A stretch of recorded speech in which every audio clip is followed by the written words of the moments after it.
To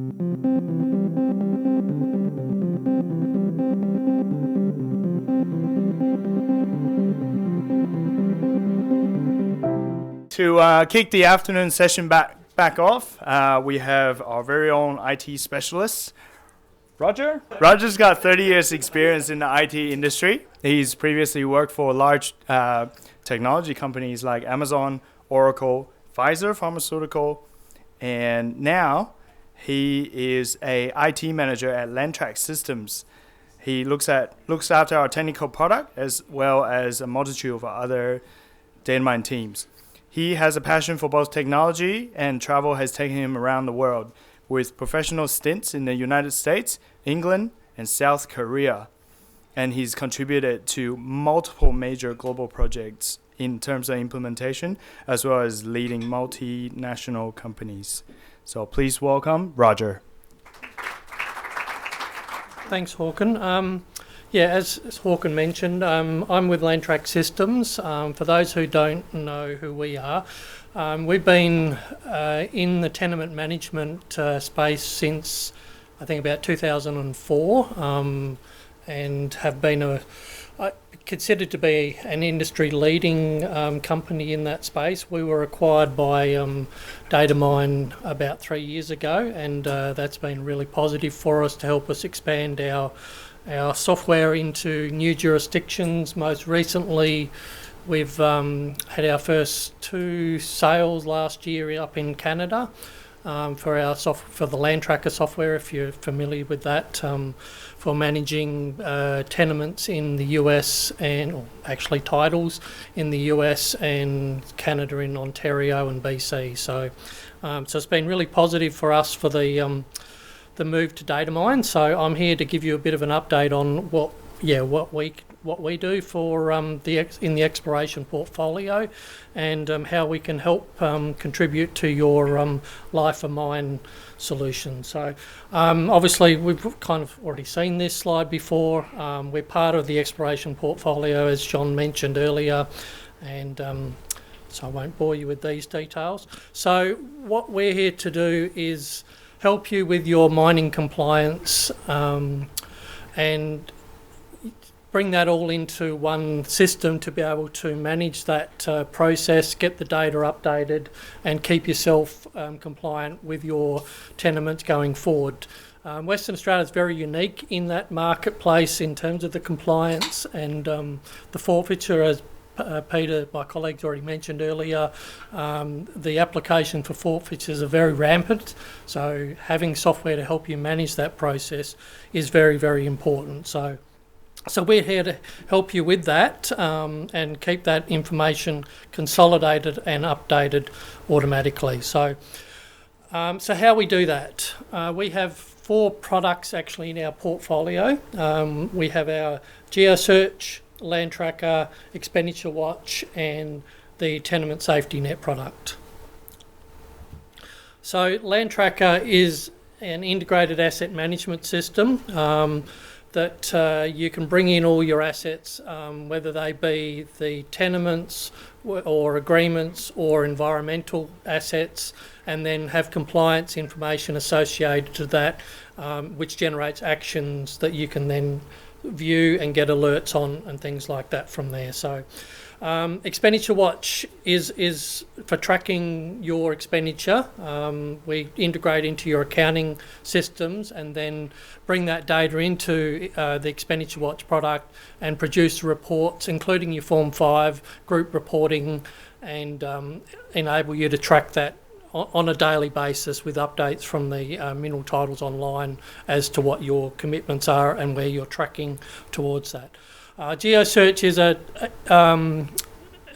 land tracking, I suppose, or land managed, probably land tracking product would be the best analogy for it.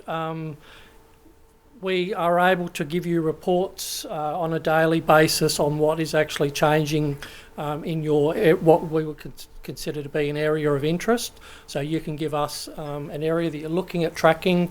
We'll then produce for you reports on that, on what is actually changing in those areas, and enable you to be able to real-time monitor what you're going on. So if you're interested in picking up ground, that's an ideal product as a starting point for you for that process.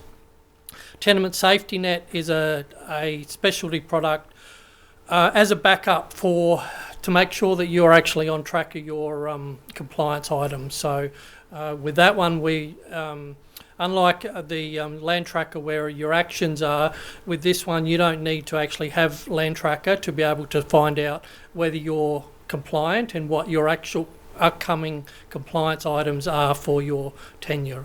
So we generate a report and we send that out to you on normally on a weekly or fortnightly basis to let you know what you got upcoming and anything that's overdue, more importantly, so that you can compare that to your own records and check that out. So that's based on data from Mineral Titles Online that we produce that report from.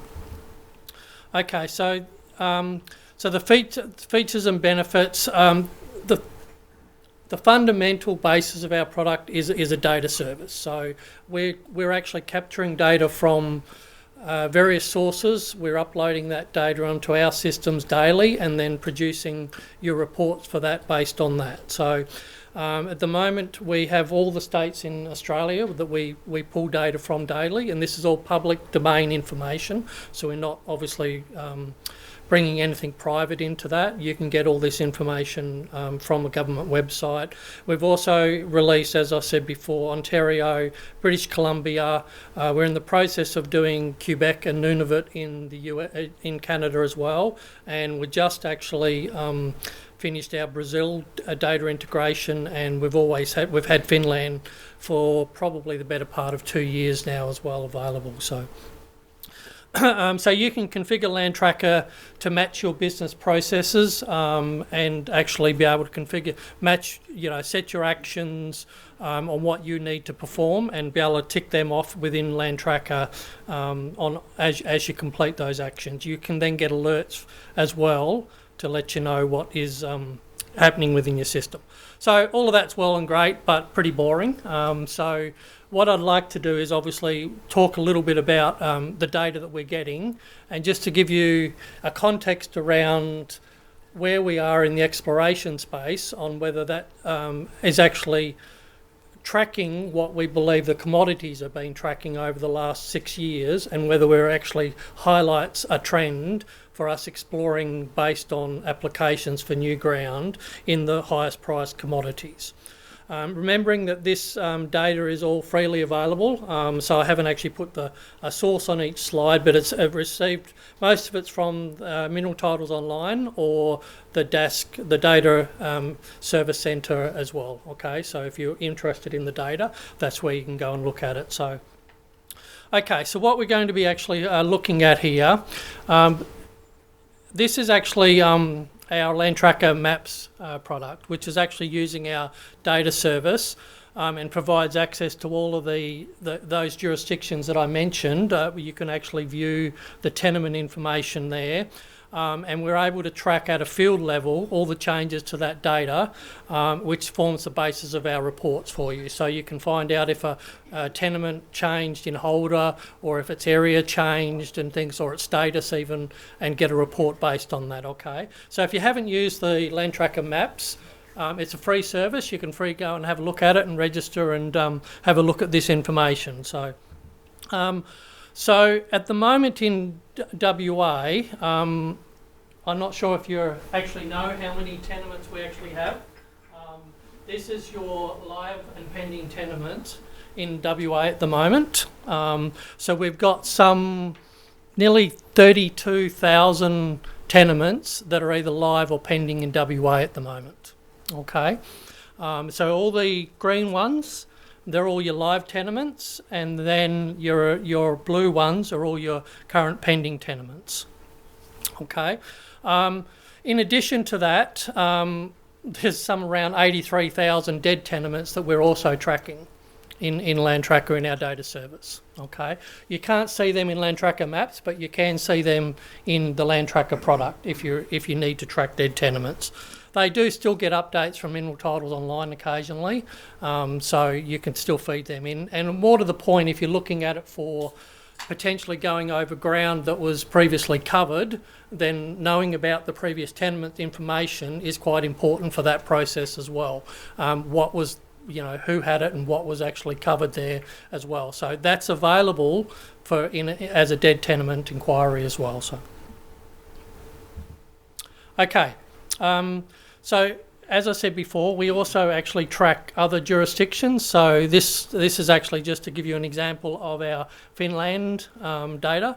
So you can actually, again, just go and look on Land Tracker maps and go and have a look in Finland as well. So, okay. So the purpose of this, what I was talking about before, was: are we tracking commodities? Are our applications in WA? And I'm using WA as an example here, tracking where our commodities actually went up and went down. So over the years, these are the number of new applications that we've had, with the highest number was actually in 2022, which I thought was quite interesting given COVID. But yeah, it was actually 2022. Since then, we've actually dropped down a bit. To last year was around 3,065 new applications. So it's actually dropped by about 20% over since its peak. So yeah, it had the peak in 2024 and has now steadily dropped. Okay, so this is the new applications in 2018, and this is when gold and iron ore were rising and the EV commodities were fairly static. So you can see here that on the left here, I've got actually from Mindex, all the commodities where they're actually marked on Mindex for WA. The gold and the iron ore is pretty much, as you can expect, is probably up in the Pilbara and then down through the middle to Midwest to the goldfields. So the applications in that 2018 were fairly consistent in that area. There was a little bit north of Perth, and there was a little bit on the WA, South Australia borders, but mostly we tracked the gold and iron ore, which was the main commodity at that time. 2019, again similar, but we had a little bit more development probably down in the southwest, but predominantly again just tracking the iron ore. Iron ore was rising at this time, gold was steadily rising as well, and the EVs were static, so there wasn't much going on there. So 2020, we start to see a little bit more, obviously, of the lower parts of Western Australia getting applications. So you can see here we were down, no, it's not actually working, but we were down more in the southwest and down towards Ravensthorpe and that. There was a bit going on there at that point. And this is obviously when COVID started to kick in. So we were very much, just obviously focused on how we were going through that. So 2021 was iron ore spiked up to about $160 a tonne, and copper, lithium and nickel started to rise as well. And I see it's a little bit reflective of that, but again, it's still predominantly gold and iron ore. Nickel and lithium were spiking in 2022, and we start to see some more, again, a lot of the, I think it was palladium or something out in the middle of the desert and things like that, that was not palladium, I can't remember what the commodity was now. It wasn't palladium, but anyway, but we see a bit more activity out towards the deserts and stuff like that. So, and then 2023, very much similar. We just stayed in the same areas, and then finally we got to the point of record highs in 2024 with the nickel, and then applications were fairly consistent as well. So, okay. So probably, I know we mentioned before about backlogs in time to grant. So what was interesting to see here is that we've actually reduced the application times. So we've got the 6 months or less. We've actually, mineral titles has actually improved. You can see back in 2021 that we had more tenements that were granted in the first 6 months in that year, and progressively it's kept reasonably accurate. It's a reasonably, high there. So we're granting more than 50% of our tenements in the first 12 months. So, which is, to give them credit, is actually not too bad. Okay. So obviously the number that have been granted in 2023 and 2024 are lower at the moment, because we're still going through a lot of the process with those tenements. So, but there has been some already granted in 2025 as well. We've actually had, I think it was around 2025, we've already had 60 tenements granted in 2025 already from those applications already, okay, of which there was 1,194 applications, but 60 have been granted so far, okay. There are still some tenements that haven't been granted in those from those years, and that's probably, well, a lot of it will be tied up in the bureaucracy of the application process, but yeah, we've still got a fair way to go yet in terms of getting it all granted.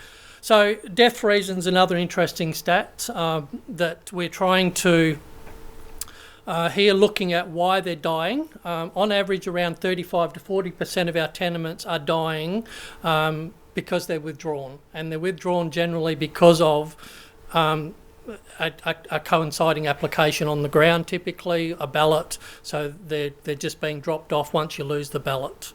Around 20% of the new applications are surrendered outright, and then around 4% of the applications aren't renewed after their initial term. So typically in 2020, 19 and 18, 4% of those have actually expired now after their initial 5-year term, so they didn't get renewed. So, okay. The other thing I just wanted to track quickly was our expenditure. In terms of the industry, you've actually spent upwards of $17 billion in 2018, and since 2018 it's been tracking quite significantly higher, up to that 2024 there was approximately $34 billion spent in expenditure.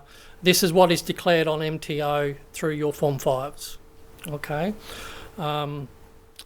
More importantly too is that your commitment, your expenditure towards over commitment is about 50 times what commitment is at the moment. The other one I wanted to point out was actually to do with the rents, and also in line with Peter's stuff about the Aboriginal Cultural Heritage Act, is what we're actually spending on surveys as well. So the rent, we're actually up to nearly up from $218 million in 2024, up from $124 million in 2018. So on average, that works out at about a 6.4% each year over the last 6 years, compounded. Okay, it is skewed a little bit because of tenements as they age. The rent goes up with the blocks changing based on the age of the tenement as well. But typically you are paying obviously quite a lot of money to the Western Australian government for your tenure. Survey claims have increased by 30% in 2022, and since then remain fairly consistent, but the claim expenditures increased by 29%. So this is indicating that the average per claim is actually rising, which is consistent. That is consistent with that we're spending more per claim, and a lot of that is obviously coming down to what we're having to pay for surveys. Okay, so what's next for our product is obviously we're looking at what we've delivered in the last 12 months is that the Ontario, British Columbia, Quebec and Brazil data sets into our product. We've also integrated the Warden's Court data into LandTracker, so you can pick up the Warden's Court data, and fun alerts have now been available as a report as a spreadsheet, and just some minor tweaks to our products as well. I won't bore you with the details of there. What we're working on and delivered in the last 12 months also was our automated health checks, which actually just got rolled out a couple of weeks ago to our clients.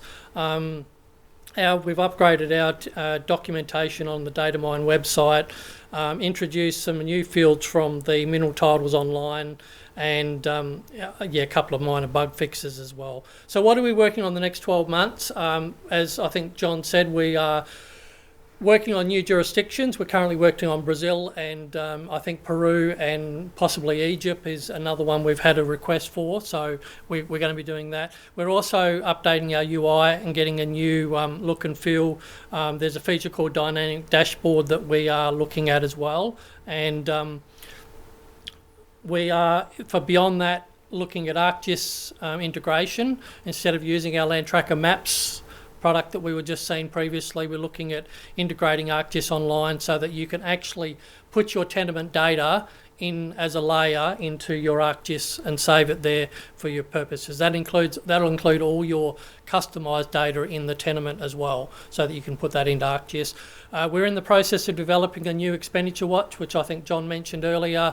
So that's going to be, at the moment, our expenditure watch is very Form 5 or WA centric, the terminology and the naming. So we're looking at making that a true expenditure watch tracking platform across jurisdictions, integration with the Fusion to get drill hole data and things like that as well. So as I said, I think we're looking at hopefully an MVP for that by the end of the year. And we've also improved our data importing tool as well to bring in SQL and SQL, Excel and a few other status as well. So, okay, thank you. Thank you so much, Roger. Well, I think